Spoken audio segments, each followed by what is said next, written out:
Spoiler alert. Our story begins in the famous city of Paris, where we meet Philippe Petit, a young man who likes to test his abilities and literally walk the wire. Philippe will go on to do one of the most daring stunts in the history of humanity itself. As a kid, he liked to sneak in when the circus came to town.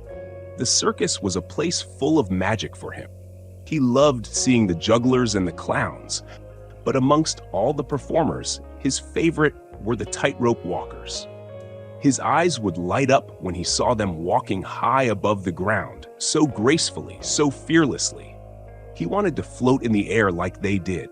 Philippe spent a lot of time outdoors, teaching himself how to balance on ropes and learning other new tricks as well. Philippe's home was not always a happy place. His father was a strict military man. He did not understand Philippe's dreams. He thought Philippe should be serious, should do something important. How could a boy make a living walking on ropes? Was there any future in such a strange dream? Philippe often felt lonely, like no one really understood the fire inside him, and spent most of his time outdoors. He would cheer the crowd with his performance on the streets. He would set up a small wire between lampposts and walk across it to earn money.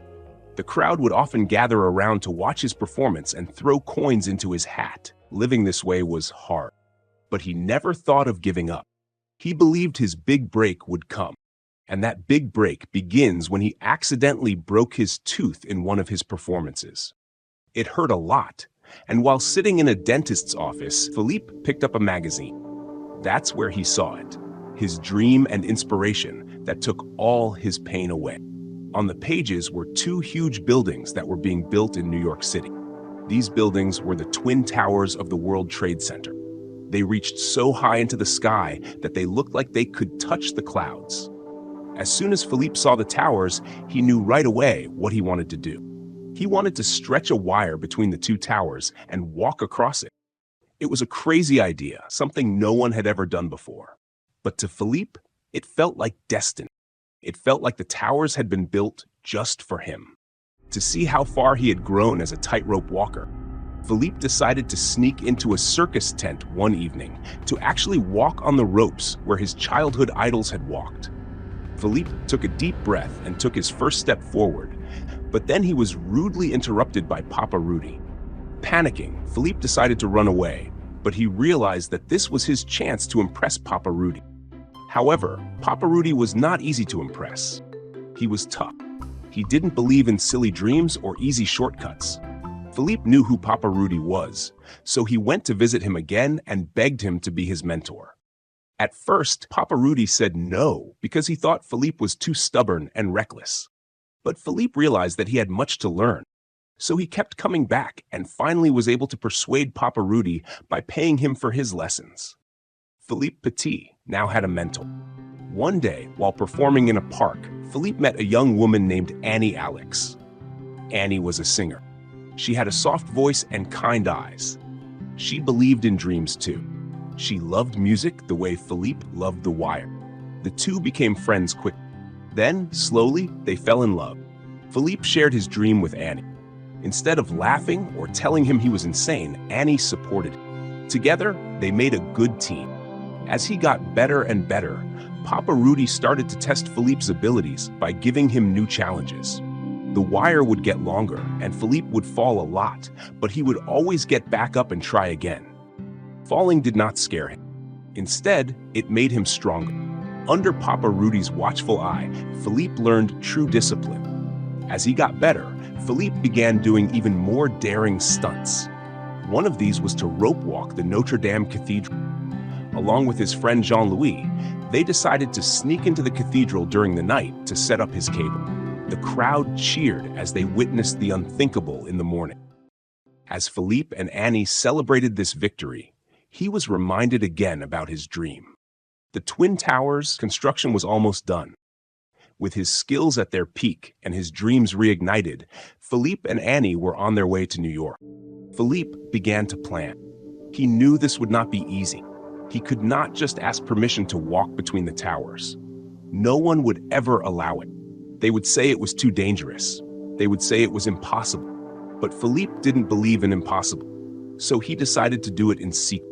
He called the plan the coup, which means a secret and daring plan. Philippe needed a team to help him with this impossible task, so he invited an old friend, Jean-Louis, to tag along. Jean-Louis then introduced a high school math teacher to help with the coup. Jeff, however, was afraid of heights. They were excited, but also very nervous. They had to be very careful. Every day, Philippe and his team studied the Twin Towers, making a model of it. They watched the workers come and go. They learned when the guards changed shifts. They even wore disguises to gather more intel. They practiced shooting a fishing line with a bow and arrow, their first step to getting the wire across. Everything had to be perfect. One small mistake, and they could be caught. They had to be ready for anything. Papa Rudy also helped, but Philippe didn't always like his suggestions, and they would fall into an argument. But this was much bigger, and with Annie's suggestion, Philippe put his pride and ego aside to mend things with his mentor.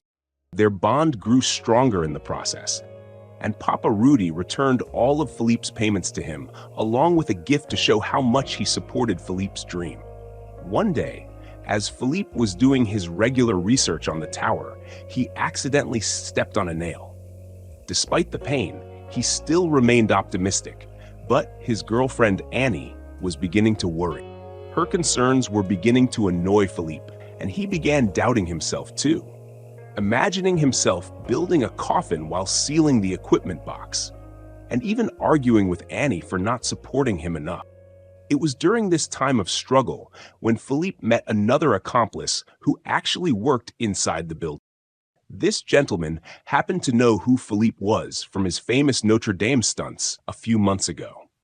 So Philippe decided to tell him his master plan, and Barry Greenhouse was all in with the coup. Philippe now had an inside man to help achieve his goals.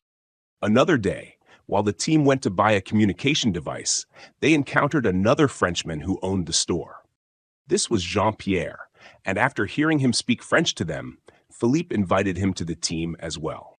Jean-Pierre, who had lived in New York the longest, decided to bring another two guys, David and Albert, strengthening the team even more.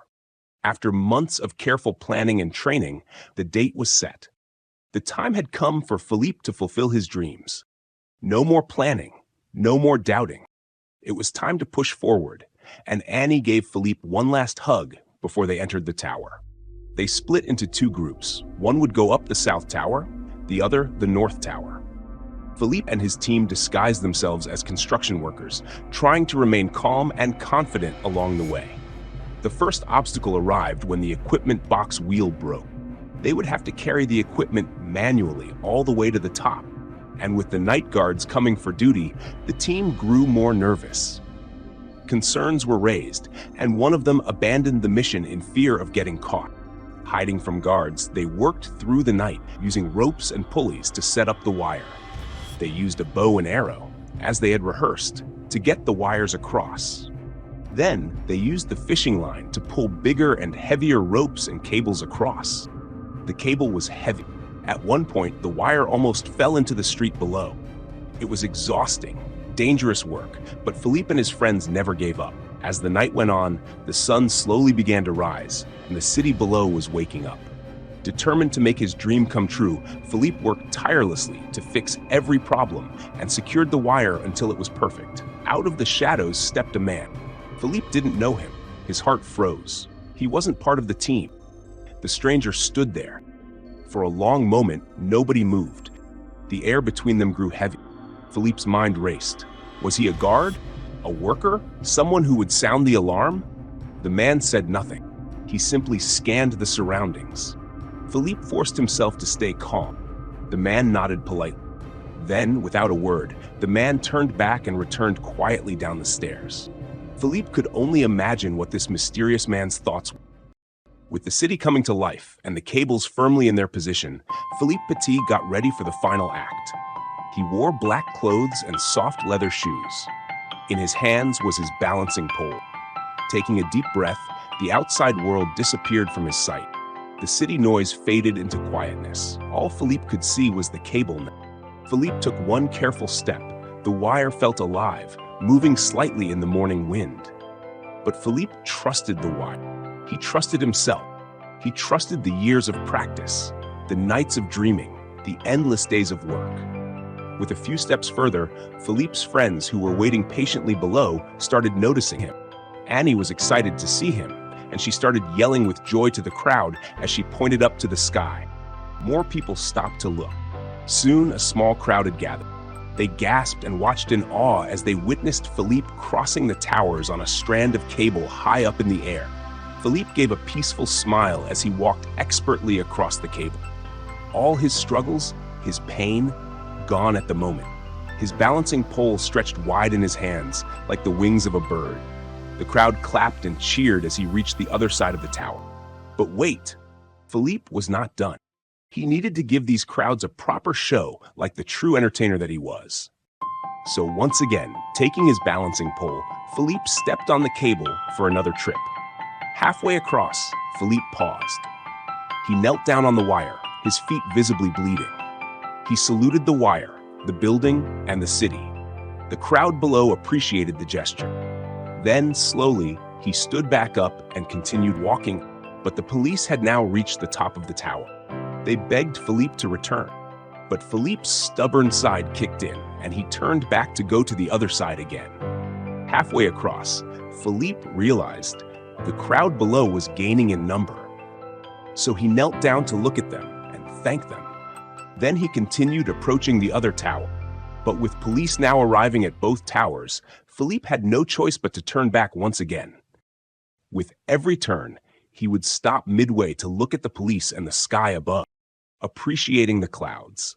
That's when Philippe saw a white bird and panicked as it came too close to him. Philippe took this as a sign that he needed to wrap things up, so he started moving again. He made 8 crossings in total. He walked calmly back to the South Tower and stepped off the wire. The police arrested him immediately, but even they were amazed. The crowd below gave a final clap before going back to their daily lives. They realized they had just witnessed the unthinkable today, the magic of what had happened. As Philippe was taken away, people clapped and cheered for him. Reporters rushed to ask him questions. Later, the city of New York made a decision. They would not punish Philippe with jail time. Newspapers around the world wrote about it. TV shows wanted to interview him. The people of New York felt proud of the towers now too, and Papa Rudy was very proud of him. The team celebrated their victory, and Philippe would remain in New York, performing for free in Central Park, along with a lifetime pass to visit the Twin Towers observation deck whenever he wanted. Annie, however, moved back to Paris. With sadness but without anger, they said goodbye. Even though they parted ways, they both knew their bond would never truly break. And so the story of Philippe Petit, the man who walks on wire, comes to an end. I hope you enjoyed this short recap. Please leave a like if you did, and any feedback and suggestions are welcome. Until we meet again.